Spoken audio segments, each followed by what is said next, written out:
Hey everybody, Spectacular, the Silverstacular. So this video is about upgrading. That's right. Every now and then we may need to upgrade. And this is a Dansco album with an upside down peace dollar album collection thing right here.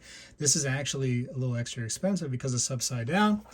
Just kidding. Hey, just kidding. Just kidding. You guys thought there was really an upside down album. That's crazy that you would think that. Now listen. Once in a while, maybe in your album, you're like, you know what? I need to upgrade something. With prices of precious metals the way they are, and me being a collector of both coins and precious metals, now's a good time to go, hey, I can take a little break, see what the market's going to do, and now I can just focus on upgrading some coins.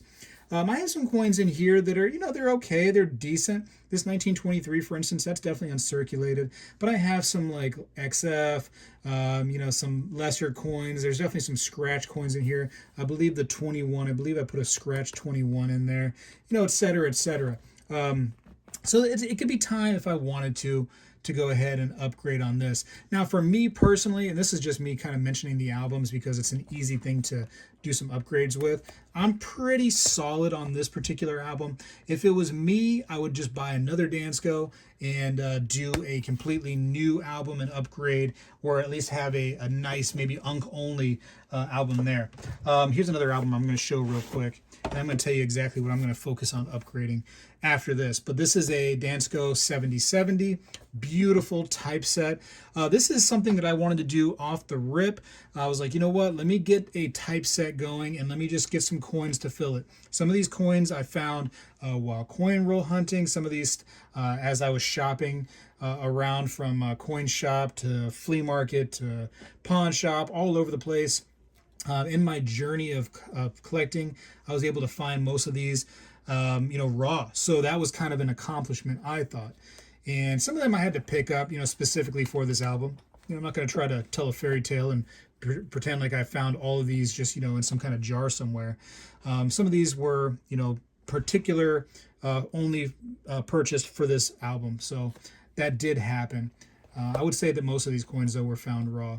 And they were found kind of in jars or buckets, or for the purpose of, like picking through like 90% silver lots or other coins. So this is another album where this is my first, so I don't feel like I would upgrade anything here. I would probably just buy another 7070 and just redo the whole thing and try to focus on better coins if I was going to do that. This is just kind of an accomplishment as a newer collector, just to get it done. And of course I documented this whole journey on my YouTube channel, which was also part of the fun, is you got to go on that little journey with me and see me do it. So that was interesting, I thought. But that being said, I do have a collection, and if you've focused on this channel at all, you've probably seen this collection of mine. This is the entire typeset of the classic commemorative half dollars. This is not the full set where, for instance, you would have, let's say, several different Booker T's of different mints and years. This is only the Booker T Washington. This is the Maryland. This is the Vancouver. If they made, for instance, 5 different Texas, I didn't get 5 different Texas. I only got 1 Texas to rule them all. You know what I mean? That's kind of what I did here. However, I would like to start picking up like the extra Bookers or the extra Texas, et cetera, that I don't currently have. I wouldn't be opposed to that. But first, I would like to upgrade some of these coins. So I tried to stay around mint state 64 for everything, and I'm pretty happy with that. However, some of these coins did dip a little lower. Here's a 63. I know we buy the coin and not the holder. This coin, for instance, actually looks great in a 63, so I wouldn't be opposed to maybe even cracking this out and getting this checked, regraded. I think that could possibly eke out a 64. Now that I'm looking at it, there is a little hairline over here on the fields, which probably doesn't help the coin very much. That could have caused that blip from 64 to 63, that hairline right there I'm seeing. I don't know if you can see that on your camera. But I had to take a really good look at these again and see what I got going on here. But that being said, I would like to have an official 64, in writing on the slab. So If I could get everything in 64 or upgrade some of my coins that I thought were, you know, kind of my favorites of the typeset, I would like to do that. So I'll just go through some of these again real quick. Take a look at these. The Bay Bridge is a 64. I'm kind of happy with that one. I think that the Bay Bridge is a weird coin because oftentimes you either get it to where it's like this right here, where it's probably been dipped and it's so crystal clear. I don't know if you can see these. Hold on, let's get a little closer. There you go. So crystal clear, and or it's so toned that you can't hardly see what's going on with the bridge. So you get like one extreme of the next. You don't usually get like a coin that you can just, you know, just love for what it is. It's either one extreme to the next. A lot of these coins do seem like they were dipped. Here's the thing about silver is, like, if you see a pristine, beautiful silver coin, it's just about always been dipped because silver does tone naturally. I've had silver coins and rounds sitting in my room for a very short amount of time out in the open, and those coins tone up pretty quickly. So it's just a thing that silver does, right? So you can see this coin right here, this Oregon. This is an older PCGS holder. That being said, tell me that thing wasn't dipped. You know what I mean? That had to be dipped. Silver doesn't just stay like that for that long, right? Since 1934, I mean, my goodness, 90 years? Come on now. Come on. That was a nice cheap coin too. I didn't pay, I might have paid that price. I think it started at $260. I might have paid $255 for it. But there you go, 64. I think that some of these coins could eke out a better grade. I would also like to have my pedigree on these coins. Since it is my typeset, I would like to have these all regraded by a grading service and have my pedigree actually on the slab. Just kind of like to say, hey, this is my collection, you know? Not that I would forget, but you know what I mean? In the event that it ever moves on to another hand, it'd be nice to see where these coins have been. So here you go, Monroe 63. That's just kind of a dull, kind of basic looking coin. The price is right on this. I mean, like, the sticker says $175. I'm sure I'd paid less than that. But, you know, for this coin, I'm sure I could do better now on this. I was just really trying to focus on the typeset. So actually, I want to put those two. So the, where's the other one at? That was that one. What else did I say? What else was I talking about right here? Vancouver. Was there any more? So I'd like to bump it up to 64. Or if I can just go ahead and get out of 65, that'd be okay too. I love this Booker. Look at this thing. Look how the toning, oh man, it just makes it look so good. Looks so stinking good. For a 65, that is such a great coin, right? Now, if you get like a 68 on the Bookers, they get pretty outrageously expensive, but here at 65, I mean, it's totally affordable. Not a bad coin to get in at that price point, and lesser of a grade too. You can get those for, you know, 30, 20 bucks, 40 bucks. Not bad at all. Let's pull out some at random. Here's a 67. So totally happy keeping the 67. I got no problem there. That's a wonderful coin, Delaware. Shoot, you guys can't see it. Sorry, my first time using a camera. Yeah, it's a great coin. But basically, this is a chance for me to show some of my collection and also just kind of encourage you all to not forget about your coins and think about the possibility of upgrading if need be, because now is a good time. People are focused on silver and gold, so the upgrade potential and the fact that you can probably get some discounted coins is definitely there. Look at this Norfolk with the CAC sticker. That's a great coin right there. Very, very busy. Got the ship on the coin. 67. Beautiful. Less busy on this side, but still has some good texturing on the fields. It's not just like a flat field. It has some texture to it. That's a great coin. Norfolk, very underrated coin. Great, great, great coin. Oregon Trail. Here we go on a 66. That's a great coin. Looking good. Looking good, Oregon Trail. I'm just going to take some around. We're not going to show the whole thing. Here we go. So this is the thin. I would like to get the thick. This is a 62. This is one of those ones where I love the look of it as a 62. So it's like I'm upgrading it just for the number purpose, but the coin itself looks natural. And it's not a coin, it's a metal, excuse me. But the metal itself looks natural. It just looks great as is, does it not? I don't I don't need, and this is just kind of like a completionist kind of thing, getting the medals. You know, it is part of the classic set. It's not technically a $half. It is just a medal, MEDAL. But there's a thick version and a thin version. I'm just totally happy with that grade. I don't know that I would upgrade that, but I'll put it in the upgrade pile just in case I, you know, decide I want to do that. I would like to get the thick though, just, you know, for funsies.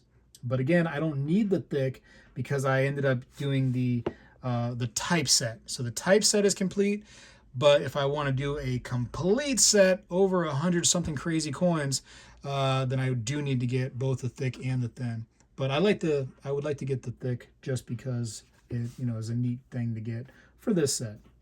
There's a lot of talking about thick and thin. Here's a 63 California, just a basic California. This was hard for me to find. I don't know why. This is something I would definitely want to get, you know, a better grade in for sure. It's a great looking coin too, iconic looking with that prospector. 65 Stone Mountain. Stone Mountains can be crazy expensive. There's a lot of varieties out there of Stone Mountains, and you can end up falling into a rabbit hole of price for sure with Stone Mountain. However, 65 is a good middle ground. Let's try to find one more that I want to upgrade, and then we'll end this video. Here's a nice Arkansas. 64 right there, just meets the grade. Love that reverse. Another reverse shares that one too. Let's see. Texas. Oh, Texas is great. 66. One of my favorite of the classic commems. It's a beautiful looking coin. Texas has got it going on for sure. And where are we going next? Pilgrim. Nice and cheap. Look at that. 95 bucks for the Pilgrim. Can't beat that price.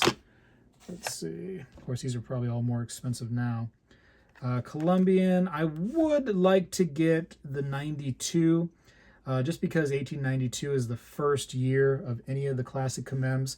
So it's like, why wouldn't I have the first? However, this with the, I don't know if you can tell, it has like a rose gold, almost like a pinkish gold look on the reverse right there. It's a great looking coin, but I would like to get the first. I mean, it's just important, I think.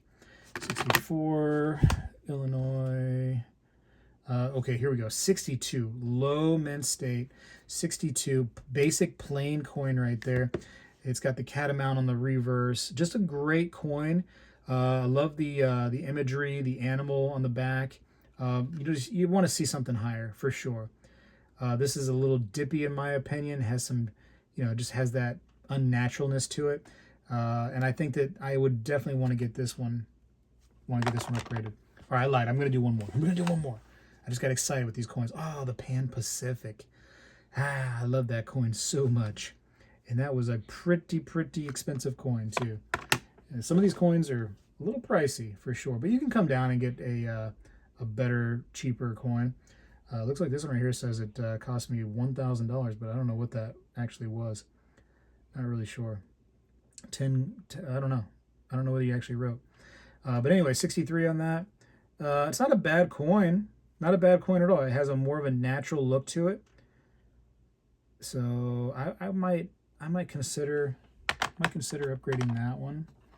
But let me know if you guys are considering upgrading, especially with prices of precious metals being so high right now. It's like a good opportunity to focus somewhere else just until the dust settles and we can see what things are going to be doing. So like Tony happened to that. Huguenot. Grant. Dude, I'd love to get the Grant with the star. I really would. I got to find the right one, though. I'm not going to spend all that money and not get the right one. Elgin. Cleveland. How is that only a 63? See, that should not be just a 63. That's a fine looking coin. You know what I mean? Like, everything looks good. It looks like it was stamped out nice. All the fields look good. Everything looks great. I don't know. I'm trying to just kind of peek at it, seeing why it would only get a 63. Looks like it has a nice deep impression. Like, what did they not like? Maybe the chin area on that? The chin and cheek? I don't know. That one breaks my heart. Cleveland. Isabella. Probably one of my nicest coins in this whole set. A 66 Isabella is a beauty of a coin. Look at that. Shoo-wee. No upgrade necessary right here. Anyways, we're just going to get through this one box. I'm going to leave the other box for another time. 65 Columbia. So what I got? 5 coins I would consider upgrading right now. The Rhode Island. It's not bad. Wish it was a little more natural looking. It's not bad though. San Diego. There you go. San Diego, 66 right there. And Spanish Trail, 66 on that. Some of the fingerprint on that one drives me crazy. You can see here, I think. Can you see that? The fingerprint? The fingerprint on the coin. It's like, why'd you touch my coin, bro? That was probably the NGC grading it too. They probably are the ones that actually touched it like that. But anyways, so there's a handful that I wouldn't mind. Looks like 6 that I wouldn't mind getting upgraded. So that's something I might consider this year and to the next. This is a ongoing journey, this whole classic commemorative $50 set. And part of the fun is to get some, to finish it up, to, look at it again, to get some upgrades and et cetera, et cetera. But yeah, so that's what I'm considering right now. Tell me what you think about upgrading coins. I'm sure you all have done that before, but this is kind of what's in my mind right now as I'm taking a pause with other parts of the hobby and the lifestyle. I gotta go. Spegtacular is out. Well, hello everybody. I seek to educate and entertain through my journey of collecting coins and stacking precious metals. I encourage you to subscribe and please stay with me on this journey. I am Spegtacular, the Silver Stacular. When I was a kid, we did this every day in school, and I believe we need to bring this back a little bit, and I'm going to start right now. I pledge allegiance to the flag of the United States of America and to the republic for which it stands, one nation, under God, indivisible, with liberty and justice for all.